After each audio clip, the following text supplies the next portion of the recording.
Hello friends, welcome to logic Pathshala channel. आज का topic रहेगा जीके के प्रीवियस ईयर क्वेश्चंस। ये क्वेश्चंस आपके एग्ज़ाम के पॉइंट ऑफ व्यू से बहुत इंपॉर्टेंट है क्योंकि ये क्वेश्चन किसी न किसी एग्ज़ाम में पूछे गए हैं। इस टॉपिक का पीडीएफ आपको टेलीग्राम में मिल जाएगा, जिसका कि लिंक आपको डिस्क्रिप्शन में प्रोवाइड कर दिया गया है। So let's begin the session. Question number 1 is the name of Barindra Ghosh is associated with which among the following newspaper? तो इसमें से कौन सा न्यूज़पेपर है जिनके साथ बरेंद्र घोष एसोसिएटेड हैं? तो इनका न्यूज़पेपर है Jugantar. Option B is the right answer. जो जुगांतर है ये बंगाली रेवोल्यूशनरी पेपर था जिसे फाउंड किया गया था 1906 में। किसके द्वारा? बरेंद्र कुमार घोष, अविनाश भट्टाचार्य और भूपेंद्र नाथ दत्ता के द्वारा। ठीक है। Question number 2 is who among the following was the first president of constituent assembly? पहले प्रेसिडेंट कौन बने थे कॉन्स्टिट्यूएंट असेंबली के? तो ये बने थे Sachchidanand Sinha. Option B is the right answer. Constitution assembly आपकी फॉर्म हुई थी 6 दिसंबर 1946। पहली मीटिंग हुई थी इसकी दिल्ली में 9 दिसंबर 1946 को, और सच्चिदानंद सिन्हा को अपॉइंट किया गया था टेम्पररी प्रेसिडेंट। फिर 11 दिसंबर 1946 को राजेंद्र प्रसाद को इलेक्ट किया गया था इसका प्रेसिडेंट। ठीक है। अगर आपको एग्ज़ाम में पूछेंगे कि टेम्पररी प्रेसिडेंट किनको अपॉइंट किया गया था, तो वो किया गया था सच्चिदानंद सिन्हा को। In which year Bharat Ratna was announced for Netaji Subhash Chandra Bose? तो कौन से ईयर में अनाउंस किया गया था? तो ये किया गया था 92 में। तो इसका आंसर रहेगा ऑप्शन सी। 92 में गवर्नमेंट ऑफ इंडिया ने डिसाइड किया था कि सुभाष चंद्र बोस जी को भारत रत्न दिया जाएगा, बट इसे अपोज किया गया था उनके फैमिली मेम्बर्स के द्वारा, और उन्होंने रिफ्यूज़ कर दिया था कि वो इसको एक्सेप्ट नहीं करेंगे। 97 में फिर सुप्रीम कोर्ट का वर्डिक्ट आया था और जो ये अवार्ड था ये कैंसिल हो गया था, और ये सिर्फ एक ऐसा केस है इंडिया के अंदर जिसमें अवार्ड अनाउंस तो किया गया था लेकिन दिया नहीं गया था। ठीक है। सुभाष चंद्र बोस जी की बात करें तो इन्होंने 1938 में कौन सा किया था? तो इन्होंने की थी फॉरवर्ड ब्लॉक बनाई थी। ठीक है। और ये अक्सर एग्ज़ाम में बहुत बार पूछा जाता है कि जो फॉरवर्ड ब्लॉक है ये किसके द्वारा बनाई गई है? तो ये बनाई गई है सुभाष चंद्र जी के द्वारा 1938 में। और इन्होंने आईएनसी का कौन सा सेशन प्रिसाइड किया था? तो इन्होंने 2 सेशन प्रिसाइड किए थे। एक था हरिपुर सेशन और एक था आपका त्रिपुरी सेशन। तो आप मुझे कमेंट बॉक्स में बताएंगे ये कौन से ईयर में इन्होंने प्रिसाइड किए थे। ठीक है। सुभाष चंद्र जी का जन्म कब हुआ था? तो ये हुआ था 23 जैन 1897 कटक ओडिशा के अंदर। ठीक है। और 23 जैन को हम कौन सा डे मनाते हैं ये आप मुझे कमेंट बॉक्स में बताएंगे।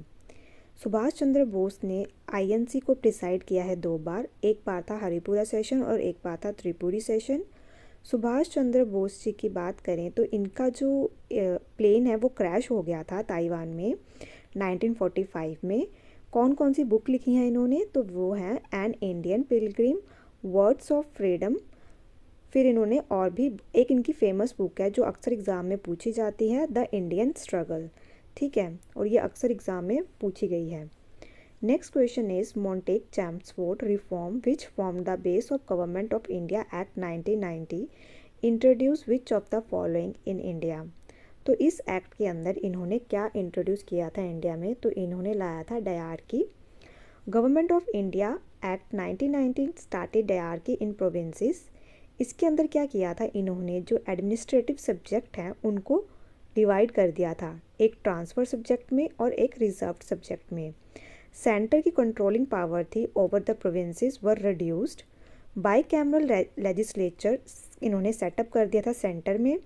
और इस टाइम पे अगर हम बात करें इंडिया के अंदर कितनी स्टेट्स हैं जहाँ पे आपको बाई कैमरल लेजिस्लेचर देखने को मिलेगा? तो बेसिकली बाई कैमरल लेजिस्लेचर के अंदर क्या रहता है, इसमें आपको असेंबली और काउंसिल दोनों देखने को मिलती हैं।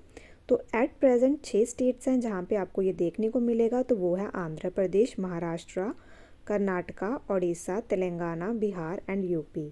याद कैसे रखेंगे इसे? इसको आप निमोनिक से याद करेंगे, ताकुम T से तेलंगाना, A से आंध्र प्रदेश, K से कर्नाटका, U से उत्तर प्रदेश, M से महाराष्ट्र, B से बिहार। ठीक है, ये पेपर में आपसे पूछा जाता है। Next question is which among the following was the apex court in India during British era. तो सबसे हाईएस्ट कोर्ट कौन सी थी? तो उस टाइम पे थी प्रिवी काउंसिल। ठीक है, तो इसका आंसर रहेगा आपका option C. Question number 6 is who among the following is the writer of the book Satyarth प्रकाश।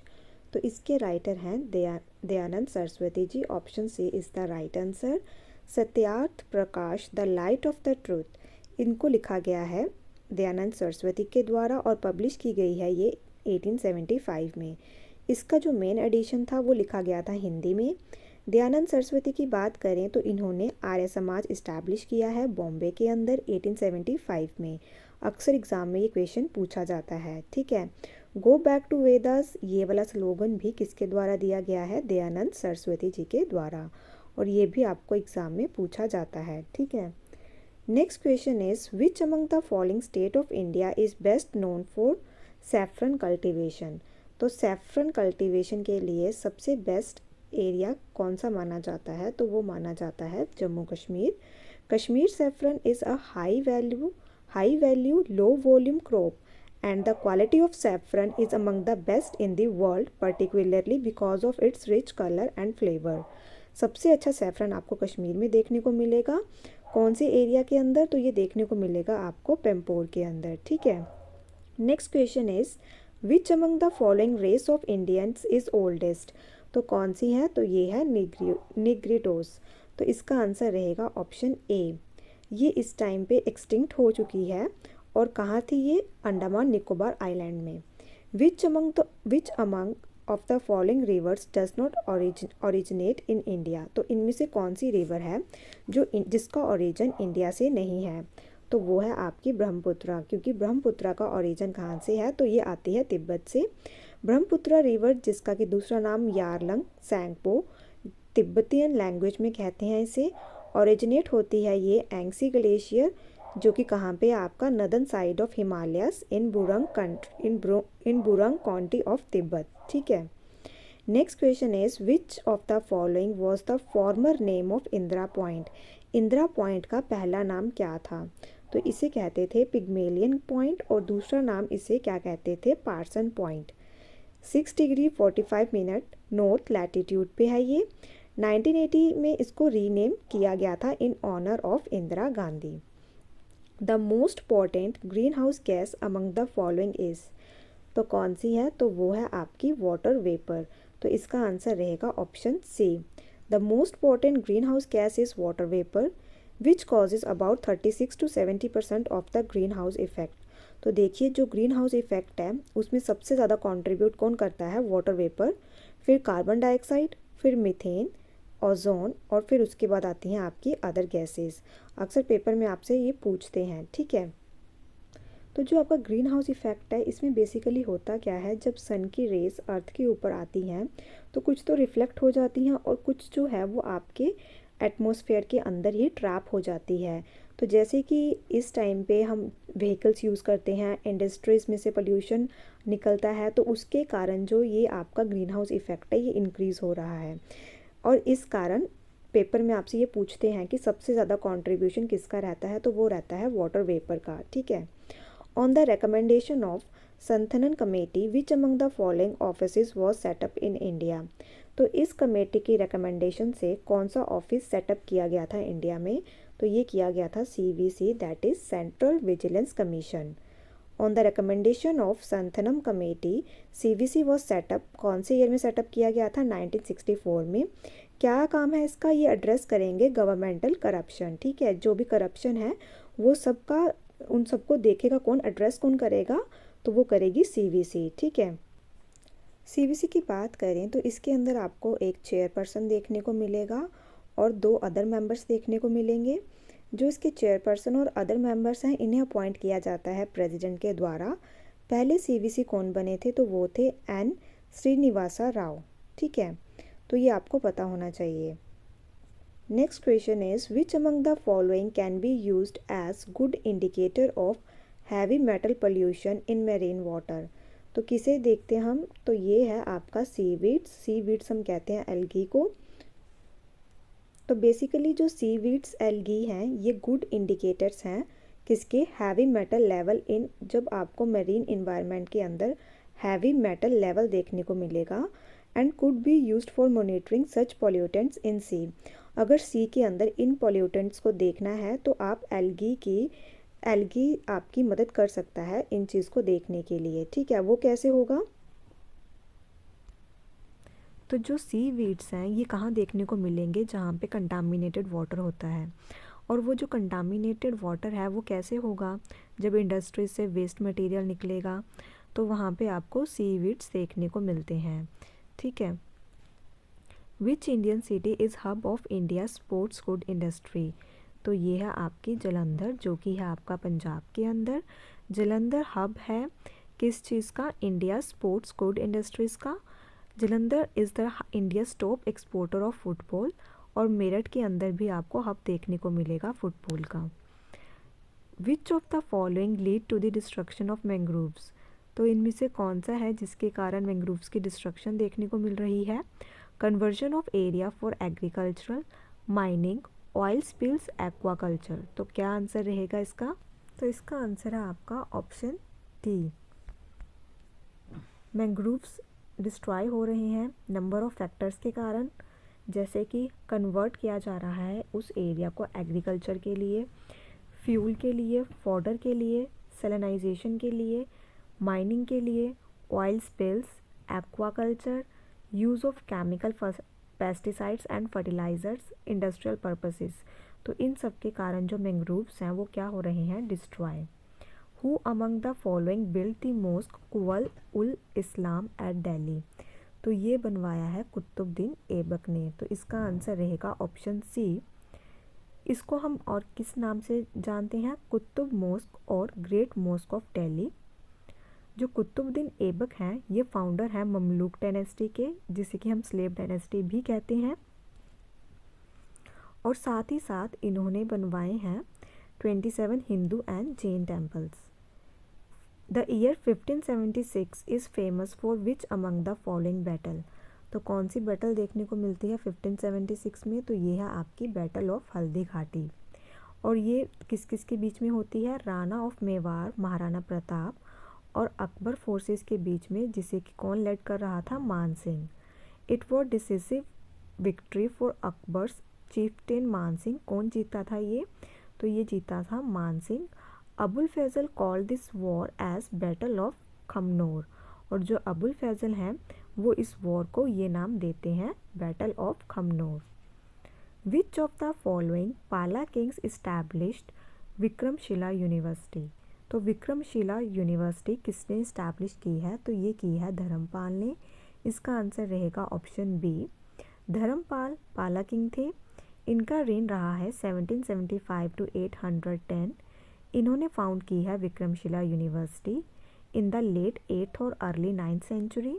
जो ये यूनिवर्सिटी है ये बुद्धिस्ट इंस्टीट्यूशन है of higher learning in ancient India. कहाँ पे देखने को मिलेगी ये आपको, तो एट प्रेजेंट ये है आपकी भागलपुर बिहार के अंदर। Vikramshila university was intended to complement the existing world class universities at Nalanda and Takshashila. Razia Sultan acceded to the throne of Delhi in. तो कौन से ईयर में ये इन्हें थ्रोन दिया गया था, तो ये दिया गया था 1226 AD में। Razia Sultan was a ruler of Delhi Sultanate in the northern part of Indian subcontinent. ये पहली फीमेल मुस्लिम रूलर रही है इंडिया सब कॉन्टिनेंट की। इन्होंने रूल किया है 1236 से 1240 तक। तो इन्होंने अपने फादर को सक्सीड किया था, इनके फादर थे शमउद्दीन इल्तुतमिश। ठीक है, तो इनको इन्होंने सक्सीड किया था 1236 में। इक्ता सिस्टम भी इनके टाइम पे आया था, इल्तुतमिश के टाइम पे। Next question is who translated Baburnama from Chagatai to Persian. तो किसने ट्रांसलेट की थी, तो ये की थी अब्दुल रहीम खाना, जो कि अकबर के 9 जेम्स में से एक जेम थे। ठीक है, नवरत्न में से एक रत्न थे। Babur was written Babur has written his biography Baburnama which is also known as Tuzk-e-Baburi. तो अक्सर एग्ज़ाम में पूछते हैं, या तो पूछेंगे तुज़्क-ए-बाबरी क्या है इसका अदर नाम, तो ये है आपका बाबरनामा। बाबर और जहांगीर ये दो मुग़ल एम्परर थे जिन्होंने अपनी बायोग्राफी खुद लिखी थी। Baburnama is also known to be the first true autobiography in Islamic literature. Baburnama को लिखा गया था चगतई तर्किक में, जो कि बाबर की मदर टंग थी। फिर इसे लेटर ऑन ट्रांसलेट किया गया था पर्शियन में, किसके द्वारा, अब्दुल रहीम खाना के द्वारा, और जो किसके बेटे थे, बैराम खान के। तो इसका आंसर रहेगा आपका option A. Next question is who is the author of unto this last. तो इसके ऑथर कौन है, तो इसका आंसर रहेगा आपका option B, Ruskin Bond. Unto this last is an essay and book on economy by John Ruskin. It was between August and December 1860. Gandhiji's The Story of My Experiment with Truth was originally written in Gujarati. तो इनमें से किसने इनको translate किया था English के अंदर, तो इनको ट्रांसलेट किया था इंग्लिश के अंदर महादेव देसाई ने। इसका आंसर रहेगा option C. Mahadev Desai activist थे इंडियन फ्रीडम मूवमेंट के।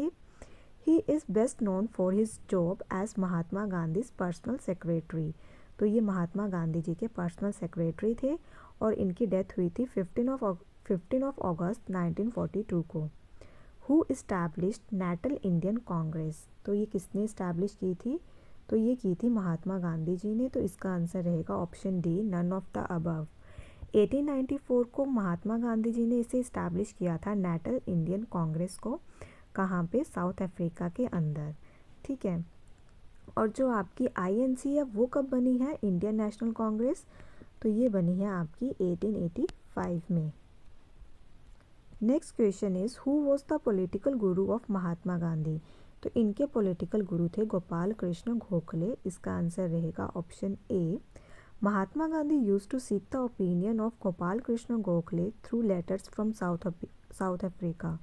तो जब भी महात्मा गांधी जी को कोई ओपिनियन लेना होता था अपने गुरु से, जो कि गोपाल कृष्ण गोखले हैं, तो ये उन्हें लेटर्स लिखते थे साउथ अफ्रीका से, ठीक है। और जो महात्मा गांधी जी हैं ये इंडिया में कब आए थे वापस, तो ये आए थे 1915, 9 जन 1915 को इंडिया में वापस आए थे। 9 जन को कौन सा डे मनाया जाता है, तो ये मनाया जाता है प्रवासी दिवस सॉरी, और इसे हम क्या कहते हैं, NRI day. What was the age of Gandhi ji at the time of his marriage. तो इनकी कितनी एज थी, तो ये थी 13 ईयर्स। तो इसका आंसर रहेगा option B. 13 year old Mohandas Gandhi got married to 14 year old Kasturbai, और इनको दूसरा शॉर्टर नेम क्या था इनका, कस्तूरबा, ठीक है। कब हुई थी, 1883 के अंदर इनकी शादी, ठीक।